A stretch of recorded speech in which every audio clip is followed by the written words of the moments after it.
Chapter 4. Mike showed up at Beth's cabin early the following morning. He was surprised to see her dressed and ready to go. He was even more surprised that she discarded her FBI clothes for blue jeans and a casual blouse. "There's been a bear attack," he said. "I've been ordered to help in the search for the bear, so I won't be able to help you today, or at least not until we find the bear." "Is the person okay?" Beth asked. "I'm afraid he didn't make it." "Oh, geez, that's terrible. Is there anything I can do to help?" "Not really, but I don't see why you couldn't tag along. That is if you want to." "Give me 2 minutes," she said. She went inside, put on her holster, and slid her gun into it. She then put her suit jacket over it and met Mike outside.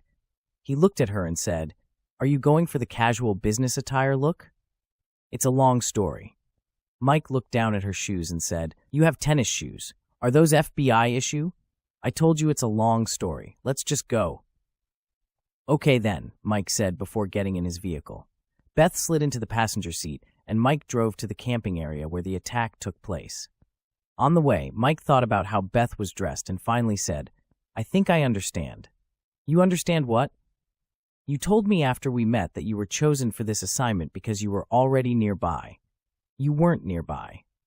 You were here, weren't you? That explains why you had already been to your cabin and why you only have one work outfit.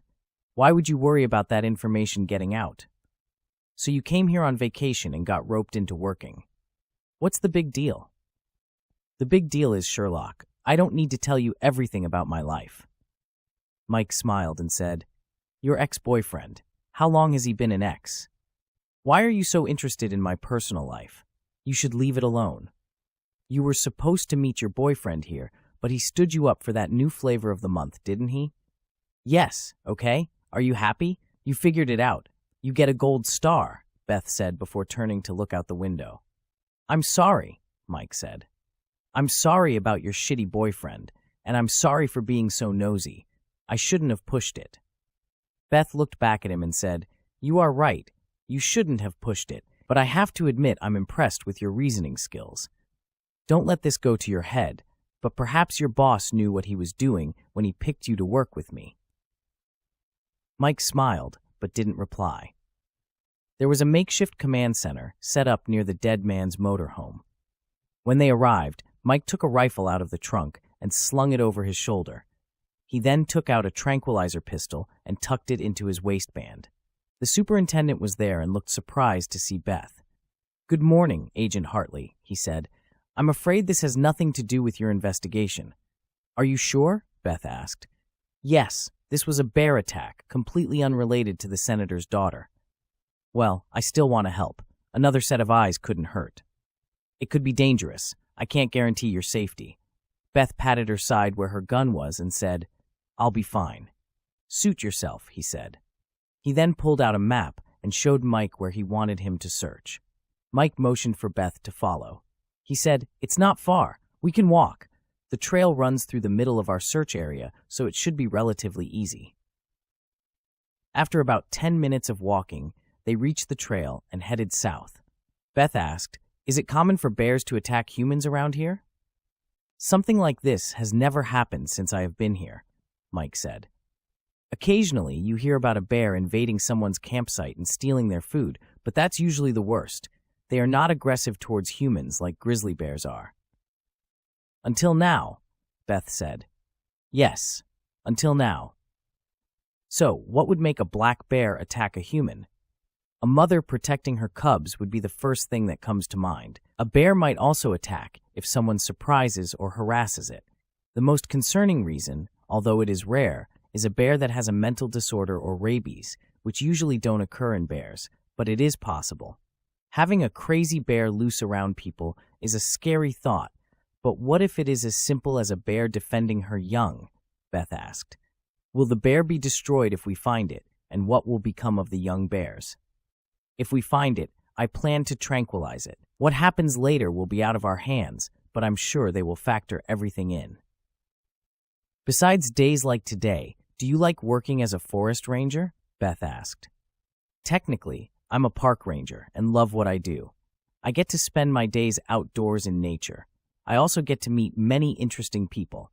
Of course, I do occasionally have to deal with someone who has had too much to drink or someone who is doing something stupid and dangerous. Often, they are the same person. What about you? Do you like your job? Sure, of course, Beth said. That didn't sound very convincing. I do like my job. Sometimes I feel like I'm making a real difference. Only sometimes. What about the other times? I don't know. I suppose it just feels like things are too political at times. In this case, for example, if the daughter of a truck driver or a school teacher went missing, I would not be here. There will always be important people and unimportant people. I wish that weren't the case, but you can't change human nature. I suppose you're right. I'm probably drawing conclusions more from feelings than real evidence. Feelings are important too. What we call feelings, or intuition, is our brain running subroutines in the background and coming up with an answer before we can even ask the question. You seem to know a lot for a park ranger. Do you think park rangers are not intelligent? No, I don't think that at all. I mean that you seem knowledgeable outside of your chosen career. Well, I like to read too. They turned a corner and saw two men standing about 5 feet off the trail. One man looked to be in his early 40s. He wore a backpack and was looking at a tablet computer. The other man was in his early 20s. He also wore a backpack and carried a metal detector. The backpacks were nothing like the ones that hikers carried. They were more like the backpacks that students carried their books to school in. When they got closer, the older man said, "Good morning, Ranger." "Good morning, ma'am." "Good morning," Mike said. "Do you mind if I ask what you two are doing?" "Oh, we're from the university. I'm Dr. Brown. Most of my students call me Dr. Mark. My name's Mark Brown. My students used to call me Doc Brown, but I try to discourage that now. Too many people ask where I keep my DeLorean. Well, anyway, I guess I'm rambling. This is a student of mine, James Black. He was very close to having my last name, which would have been equally troublesome for him. Well, I guess you don't care about any of that. We are here looking for the meteorite that struck this area the night before last." "Meteorite?" Mike said. He thought momentarily and said, "That wasn't a meteorite. That was a small earthquake. Plus 7%. I don't know where you got your information, but it was definitely a meteorite strike. That's what caused the tremor everyone felt." Mike was not going to mention that he slept through it, so he said, "Do you know where this meteorite hit?" "Not exactly," the man said. "We are pretty sure it fell within a half-mile from our location, but we have no idea yet in which direction." "Is this something people need to be concerned with?" Mike asked. "I mean, can they be radioactive or something?" "They are generally harmless. Sometimes they can contain trace amounts of radioactive material, but almost always in quantities far too low to harm anyone. Even so, I need to know if you find it." Mike handed the man his business card. "That has the main number on it. Call it if you find something. We need to keep people away from it until we know for certain it's safe." He looked at the card and said, "Okay, Ranger Mike. We will certainly keep you posted on what we find." "What's the metal detector for?" Beth asked. "Meteorites often have a high metallic content," Dr. Brown said. "If the dirt is soft enough, it can bury itself underground. The metal detector will help us know where to dig." "You might want to put your search on hold until tomorrow. We had a bear attack in the park, and we haven't found the bear yet," Mike said. "It could be dangerous out in the woods." "We'll be careful," the man said, tapping his backpack. "We brought bear spray." "I hope that's enough," Mike said before he and Beth continued walking. "There must be a full moon," Beth said. "There is a lot of craziness going on around here. 2 murders, a kidnapping attempt, a bear attack, and a meteorite strike. It's been a hell of a couple of days. At least we know now what Emma meant by a fireball. They must have been up late and saw it." "Do you think that meteorite has something to do with everything that has happened?" Beth asked. "Anything is possible, but I don't see how. I'm sure all of this is just a big coincidence. By the way, did you learn anything about the death of Emma's friends?" Beth took out her phone and said, "I expect to learn something soon." She checked her messages, but saw nothing new. She then noticed her phone had no service. "There's no service here. I guess I won't know anything until we get a signal again." "Hopefully, we or somebody will find that bear soon," Mike said. "Hopefully," Beth agreed. Then I can get back to my mission. Tell me, Beth, what made you want to join the FBI? I don't know. Maybe it was Dana Scully. Dana Scully? Yeah, from the X-Files. Oh yes, the redhead. Exactly, but I don't think she is a redhead in real life. Anyway, I used to watch reruns of the show when I was a young teenager.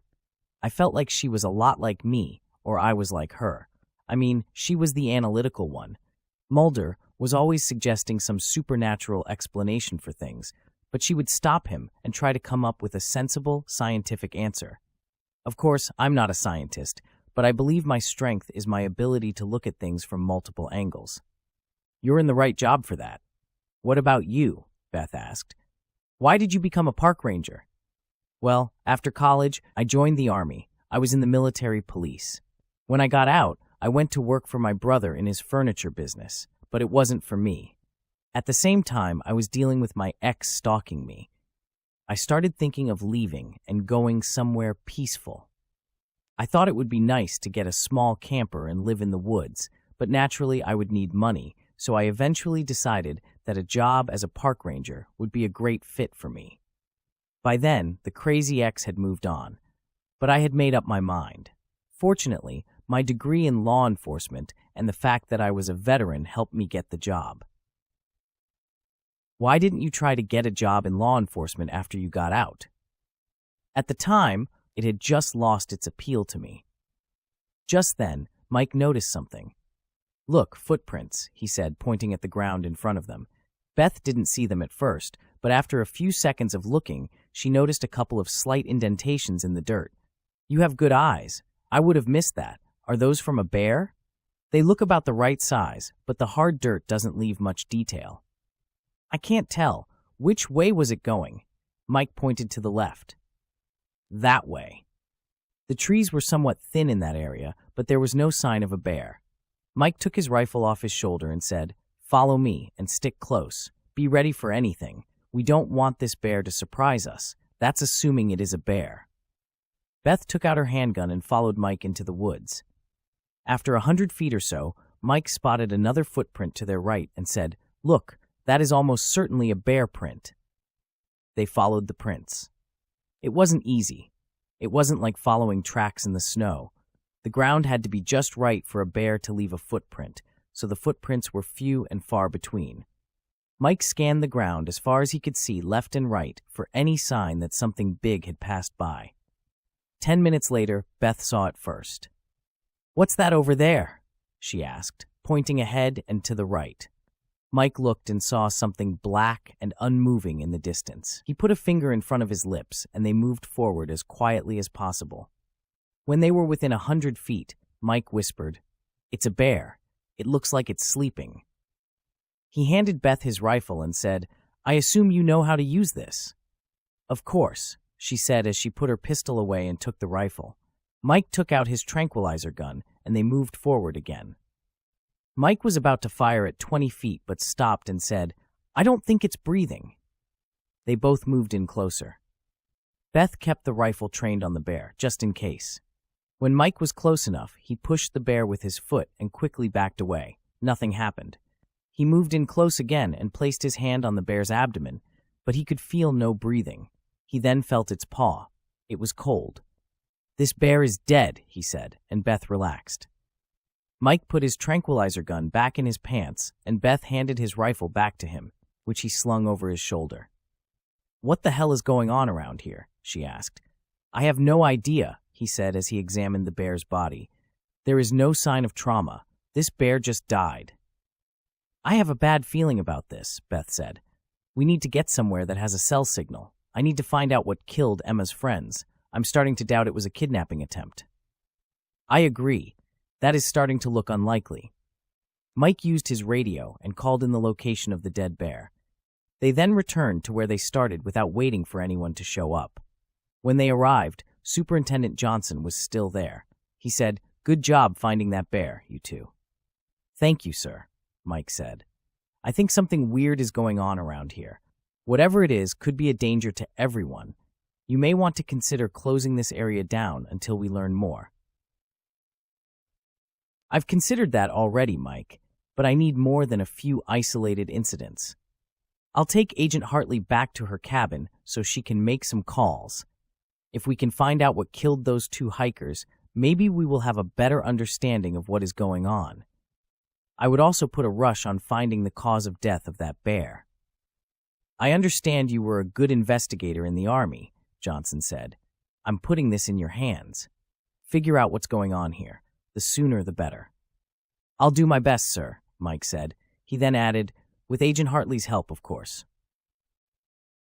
Dr. Brown formulated a search pattern in his head and directed James on where to go. They spent several hours walking back and forth through the forest, using the trail as a center point. Some of the walking was easy, but other areas were very dense, and they had to alter their direction several times. Finally, James noticed the tops of some trees were broken, so they headed in that direction. They followed the broken trees until they reached a clearing. In the clearing sat exactly what they were looking for. They walked to the edge of the crater caused by the meteorite and stood for a moment.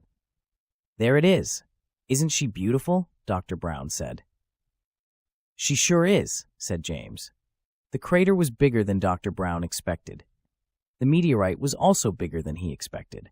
Only the top third of it was visible.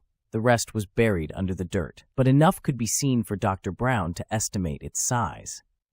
He thought it was about the same size as the V8 in his old Lincoln Town car. He bought it 20 years earlier, shortly after he accepted the job with the university. He loved that car, but traded it in after a few years because people started worrying about global warming and acted like he was the leading cause of it. He started driving a Prius, which he found uncomfortable, but at least he didn't have to listen to any crap from his students. Come on, James, he said, stepping down into the soft dirt. When they got close, Dr. Brown put his hand about an inch from the meteorite. He wanted to make sure it wasn't too hot to touch. After not feeling any heat emanating from it, he touched it with his fingertips. It felt warm, but not hot. He removed his backpack, took out a small hammer and chisel, and said, "It's too big to take with us. We need to get samples and then get help to remove it." He removed a small glass jar from his backpack, unscrewed the lid, and set it down. He chipped off 3 small pieces from different parts of the rock, put the pieces in the jar, closed the lid, and put the jar back in his backpack. "Let's head back," he said. They walked back toward the trail. A little after reaching the halfway point, James asked, "Are we going to let that ranger know we found the meteorite?" "Hell, no," Dr. Brown said. "They just want the glory of the find. I'm not going to let them have it. I can't wait to see the look on Dr. Jerkowitz's face when he sees what I found." "I think you mean Dr. Berkowitz," James said, "and we both found it. Don't be a credit hog, James." "Credit hog? What do you think you're doing right now? I'm in charge here. Do you think Columbus shared credit for his discovery with his shipmates? Why should he? He was the leader. That's probably because Columbus was a dick, just like you." Dr. Brown took off his backpack and put it on the ground. He pushed his index finger into James's chest and said, "You take that back." James dropped the metal detector, removed his backpack, and pushed Dr. Brown with both hands. "Don't touch me," he said. "I'll touch you whenever I want," Dr. Brown said, pushing James even harder. James returned with a punch to the stomach, making Dr. Brown curl over in pain, gasping for air. When he recovered enough, he grabbed a handful of dirt and threw it in James's face. He then jumped on him, forcing them both to the ground. They rolled back and forth on the ground, each punching the other in the head, trying to reach a dominant position. Suddenly, Dr. Brown went limp. He said, "I fight, you want no more. You water are, half-filling glass." James suddenly came to his senses. He stood up and saw Dr. Brown just lying there with a confused look on his face. James felt the beginning of a headache that steadily got worse. He put his hands on his head, but it didn't help much. He took out his phone to call 911, but it had no signal. "Damn it," he screamed and threw his phone hard against a tree. It soon became difficult to breathe, and James felt as if his heart was going to explode out of his chest. He sat beside Dr. Brown, hoping the feeling would disappear. Falling Star continues on the next video. For more information on this book and others by this author, please visit charleshuss.com.